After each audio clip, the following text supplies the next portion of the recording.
কোথায় না কোথায় খুঁজছি। ইয়ে, বহুদিন ধরে একটা কথা বলবো বলে ভাবছিলাম আর কি। মানে আগুন আর ঘি বেশি দিন একসাথে রাখা উচিত নয়। এই বাবা মারা যাওয়ার পর তোমার নিজের বলতে গেলে ওই রঘুবাবু। কথাটা হচ্ছে কি, তাকেই তুমি বিয়ে করে নাও না কেন? কোনো কিছুতেই তার কোনো অভাব নেই, রূপেও যেমন গুণেও তেমন। দুজনকে দারুণ মানাবে। তোমার সম্মতি থাকলে সে বিয়ের আয়োজন করে ফেলবে।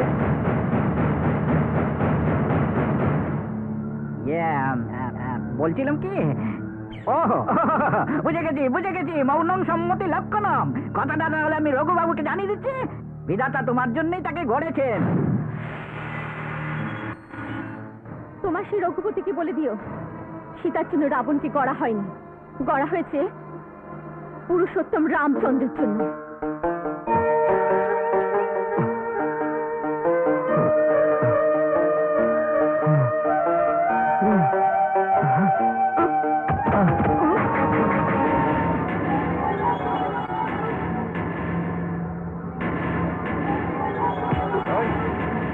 আরে বস্তা কেন ফেলে দিলি? খাবার তো ভালো খাচ্ছিস, 4টে বস্তা উঠে পারিস না? বল।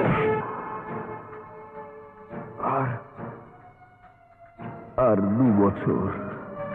বল, বস্তা ফেললি কেন? বল বল। আর 2 বছর। বল বল বলছি। 2 বছর। বল বল বল, বস্তা ফেললি কেন? বল বল, বস্তা ফেললি কেন?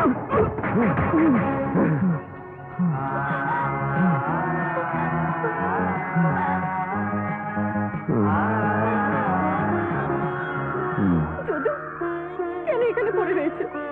কেন এসব করছো? তোমার নয় কিচ্ছু হয়নি, তোমার দেহ না হইলেও হয়ে গেছে, কিন্তু আমার হৃদয় তো পাষাণ হয়ে যায়নি। না, আমি যাব না। চলো এখান থেকে।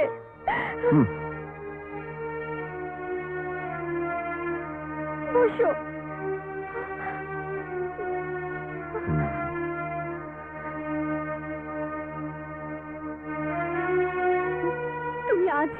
তুমি আজই এখান থেকে চলে যাও। কোথায় তোমার অসুবিধা? 12 বছর হলো না খেয়ে না দিয়ে কেন এখানে রয়েছো? দুটো ব্যাপারে।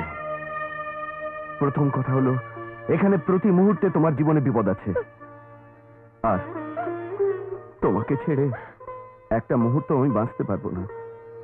আর দ্বিতীয় কথা, যে পর্যন্ত 14 বছর না পূর্ণ হচ্ছে আমি এই জায়গা ছেড়ে চলে গেলে আমার বাবার আত্মার শান্তি হবে না। তুমি যে ভালোবাসার কথা বলছো, আমার ভালোবাসার উপরে তোমার কোনো ভরসা নেই? যত দূরেই থাকি, যেখানে থাকি আমি, সেটা কি কমে যাবে? আর তোমার বাবার কথা, তোমার এই কষ্ট দেখে তার আত্মা শান্তি পাচ্ছে মনে হয়।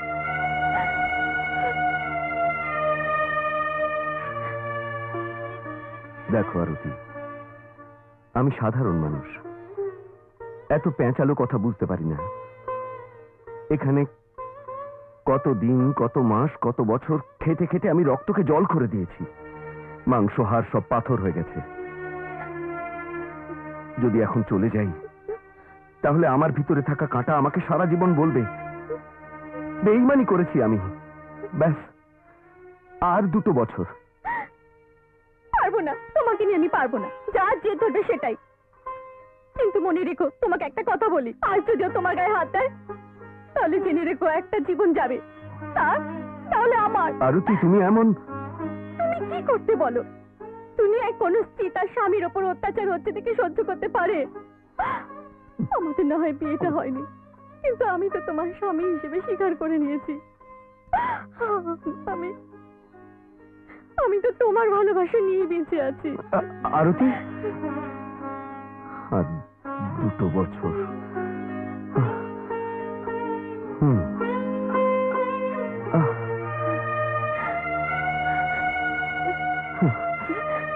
শুয়ে পড়ো। আস্তে।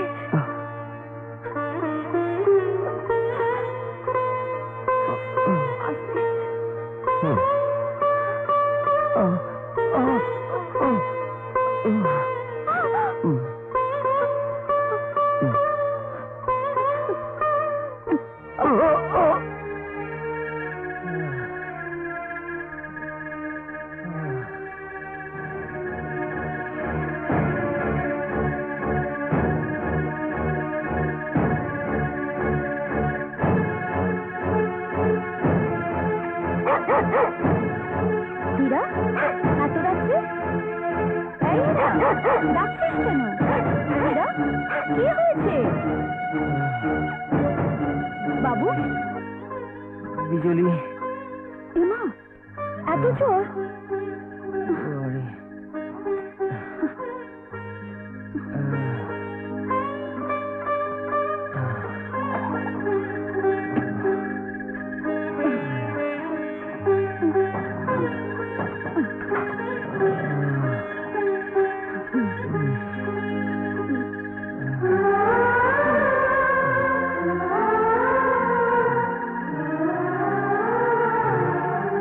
বিজলি, তুমি এত রাত্রে?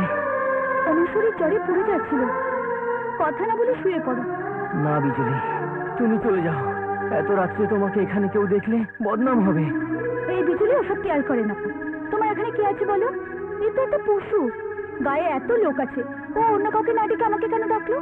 আমাকে নিজেই বলে ভাবে বলে তো, তুমি কেন পর ভাবছো? বিজলি, শুয়ে পড়ো, জ্বর কমে গেলে চলে যাবো আমি।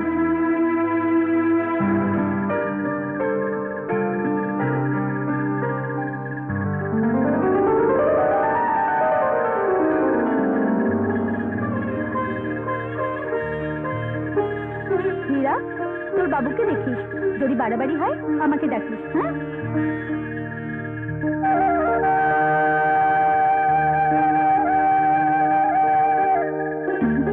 এই মা, হ্যাঁ? আয় বাবা, এখানে বস। এত রাত্রে কোথায় গিয়েছিলি? আমি এখানে বসে তরকারি কাটছিলাম। হ্যাঁ? ওই শহুরে বাবুর যে কুকুর, হ্যাঁ। হীরা, কুকুর তো নয়, মানুষের মতো আমাকে ডেকে নিয়ে গেল। ওই বাবুর ভীষণ জ্বর বাবা, মাথায় জলপট্টি দিয়ে তবে এসেছি। ঠিক করেছিস, কিন্তু মা আজকালকার দিনকাল খারাপ। এত রাত্রে লোক তোকে ওখানে দেখে ফেললে 12 জনে 12 কথা বলবে। বলো, আমি ভয় করি নাকি কাউকে? তুই না হয় করিস না, কিন্তু আমি তো করি। একটা বয়স্কা মেয়ের বাপ হলে দেখে শুনে চলতে হয়। অবশ্য তোর মা বেঁচে থাকলে এটা আমাকে বলতে হতো না। শোন মা, এবারে যেখানে যাওয়া আসা করবি দেখে শুনে চলবি। বাবা, খারাপ ভাবলি মা? কি করব, আমার দেহটা না হয় এটা, কলজিটা তো এটা মা। আর কলজিটা ব্যথা পেলে দেহ কি সইতে পারবে? ও বাবা, তুমি এমন বলছো কেন বলো তো? এই দেখ, তোর পায়ের এক জোড়া নুপুর কিনেছি। এই নুপুর জোড়া পরে তুই বিয়ের পিঁড়িতে বসবি। 10 বছর হয়ে গেল, যেখান থেকে যেভাবে পেরেছি তোর জন্য জোগাড় করে গেছি। তোর বিয়ে এমন ধুমধাম করে দেবো আমি যে এই তল্লাটে কেউ কখনো দেখেনি এমন বিয়ে। খালি তুই চলে গেলে কি করব সেই কথাই ভেবে পাচ্ছি না। বাবা, আমি তোমার কাছে এত বোঝা হয়ে গেছি যে আমাকে তাড়াতে চাইছো? দেখো, আমিও তোমাকে বলে দিচ্ছি, আমি তোমাকে ছেড়ে কোথাও যাব না। আমাকে যে বিয়ে করবে সেও এখানে থাকবে। ও ঠিক আছে, যা ভগবানের ইচ্ছা তাই হবে। এই মা, আমার খুব খিদে পেয়েছে, আমাকে কিছু খেতে দে না মা। আচ্ছা, দিচ্ছি। হ্যাঁ।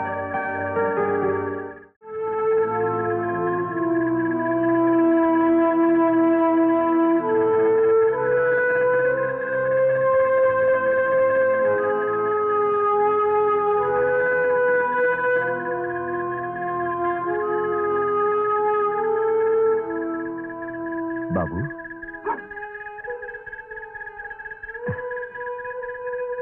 আপনার জন্য কিছু খাবার এনেছি। খাবার কোনো ইচ্ছে নেই, কেন তোমরা কষ্ট করে সব নিয়ে এসেছো? বিজলি গায়ের সকলের আদরের ছিল, আমরা সকলে মন শক্ত করেছি। আপনি মন শক্ত করুন বাবু। আমরা জানি বাবু, আপনি বিজলিকে ভীষণ ভালোবাসতেন। সে অকালে চলে গেল, কষ্টতে আমাদের বুক চুরমার হয়ে গেছে। কিন্তু বাবু, আপনি যদি ভেঙে পড়েন তাহলে এই গাঁ রক্ষা করবে কে বলুন তো? তুমি বলছো গায়ের কথা, নিজের কথা কখনো চিন্তা করেছো? বাবু, এই একজন আর আপনি একজন, শত বোঝালেও বোঝেন না কিছুতে। অপেক্ষা করছে শেষ 2 বছরের জন্য। সেই 2 বছরের ভিতরে বিজলির মতো আমার অবস্থা যদি হয়ে যায়। না না, তোমার যেন তা না হয়। এর কথা না হয় জেনেছি, কিন্তু তোমার? আমার রঘুপতির জন্য এই অবস্থা। 6 বছরের বাচ্চা থেকে আরম্ভ করে 60 বছরের বুড়ো পর্যন্ত কেউ না কেউ কোনো না কোনো ভাবে তার ষড়যন্ত্রের শিকার। আমার যা হয়েছে তা বোধহয় কারোরই হয়নি। আসলে আমার বাবা এই গায়ের জমিদার ছিলেন, আর রঘুপতি ছিল তার সবচেয়ে কাছের। জমিদার প্রথা উঠে গেল, সরকার সবকিছু হাতে নিয়ে নিল। এদেশের জমিদার বলতে এখন রাস্তার ভিখারি। কিন্তু ভগবানের কৃপায় আমাদের সম্পত্তি বেড়ে যাওয়া ছাড়া কোন রকম কমেনি। আর তার জন্য তোমাদের তিনজনের অবদান কিছু কম নয়। আরে তোমাদের মুখে কথা নেই কেন? কি হলো, কোন অসুবিধা হয়েছে? তোমাদের নাম আলাদা, বদলে তোমাদের নাম রঘুপতি রাঘব রাজারাম রেখেছি। কারণ সকালে তোমাদের নাম নিলে মনে পবিত্রতা জাগবে। তোমরা আমার কাছের লোক, নিজের লোক। কি হয়েছে বলো? দেখুন, আপনি যে পবিত্রতার জন্য আমাদের নাম বদলেছিলেন সেটাই বড় ভুল করেছেন। আমাদের মনে পাপ বাসা বেঁধেছে। বুঝলাম না। বুঝলেন সাহেব, আপনার গোলাম থাকার আমাদের আর ইচ্ছে নেই। যেমনই হোক আমাদের পরিচয় কিনা চাকর। কথাটা কানে শুনতে ভালো লাগে না। আরে আমি তো তোমাদের তেমন নজরে দেখিনি। আপনি না দেখলে কি হয়, লোকে তো দেখছে। সেটা ভেবেই আপনার সাথে বোঝাপড়া করার চিন্তা করেছি। কি চিন্তা করেছো? দাদা, আজকে আমরা আপনাকে মেরে ফেলবো। আপনার নিজের বলতে তো ওই মেয়েটা এই সম্পত্তি সামলাতে পারবে না, আমরা সামলাবো, মালিক হবো। আমি জানি তোমরা আমার সাথে ঠাট্টা করছো, কিন্তু এ ঠাট্টা করা ভালো নয়। ঠিক আছে, আপনি যদি ঠাট্টা বলে ভাবেন তাহলে আমরা প্রমাণ দিয়ে দেবো।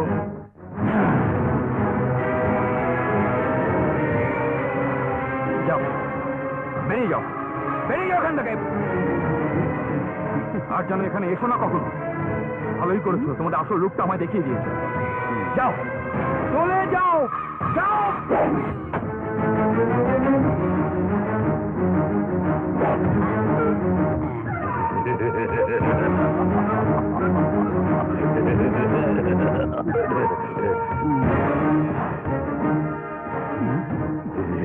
জীবনে আপনি অনেক ভালো কাজ করেছেন, কিন্তু একটা ভুল কাজ করেছেন।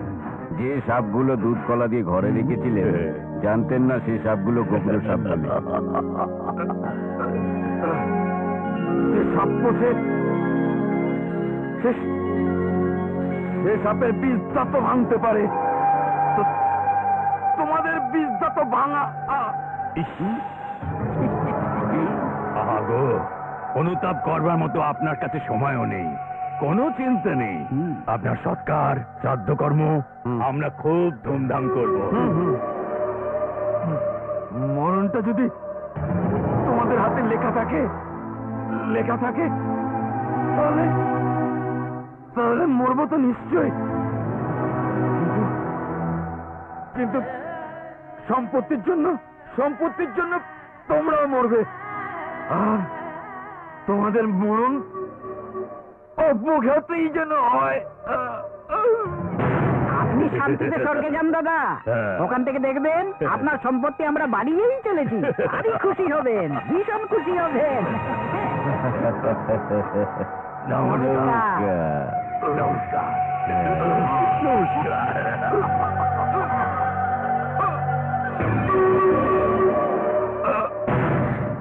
প্রথমে এমনটা ছিল না, তারপরে রঘুপতি নিজের স্বরূপ দেখায়। সব সম্পত্তির মালিক হওয়া সত্ত্বেও সেখানে দাসীর মতো রয়েছে। মরতে চাইলে মরার উপায় নেই, বাঁচতে চাইলে ওর হয়ে বাঁচতে হবে।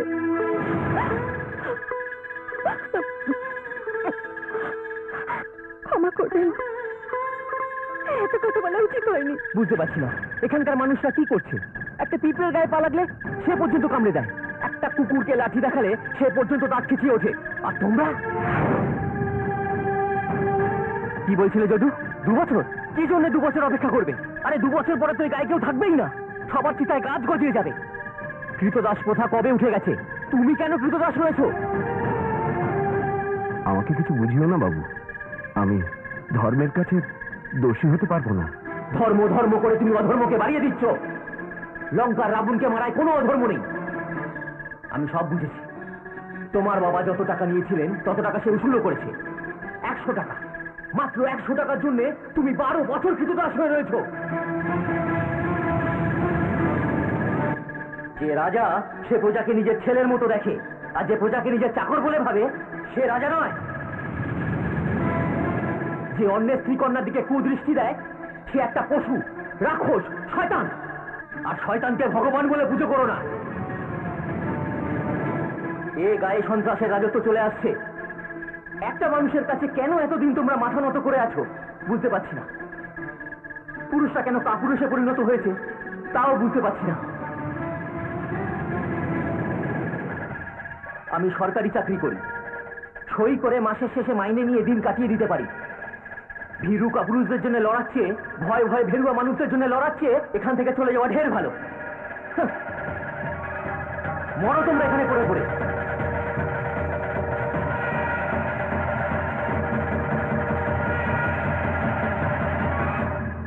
খেয়ে নেবেন, এসো।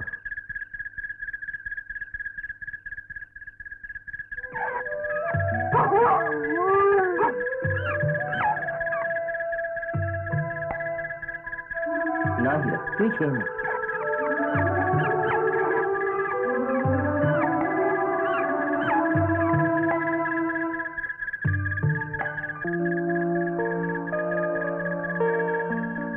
শোনো শোনো, কিছু বলছো না কেন? কি বলবো? ওই বাবু যে বলছিল। বাবু এখানে নতুন এসছে, সে এখনো রঘুপতির বিষয়ে কিছুই জানে না। জেনে গেলে একদম চুপ হয়ে যাবে। আমি খালি আমারটা বুঝবো। এই কাজের মধ্যে আমি দুনিয়াটা ভুলে গেছি। চোখ খুললে রক্তের দাগ দেখতে পাচ্ছি, লাঙল ধরলে হাত দুটো লোহা হয়ে যাচ্ছে। 12 বছর আমি কিভাবে কাটিয়েছি সেটা কেবল আমি জানি। 2 বছর খালি বাহানা, কখন তোমার কি হয়ে বসে তাই ভেবে আমি এখানে পড়ে রয়েছি।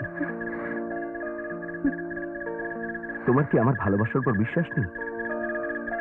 আর যদি বিশ্বাস না থাকে তাহলে তুমি এখানেই আমায় ছেড়ে চলে যাও। তুমি এমন বলো না। তোমার ওপরে আমার অনেক ভরসা। তুমি যেমন আমার জন্য বেঁচে আছো, আমিও তেমনি তোমার জন্য। দুজন দুজনের জন্য বাঁচতে চাই, কিন্তু এমন কতদিন?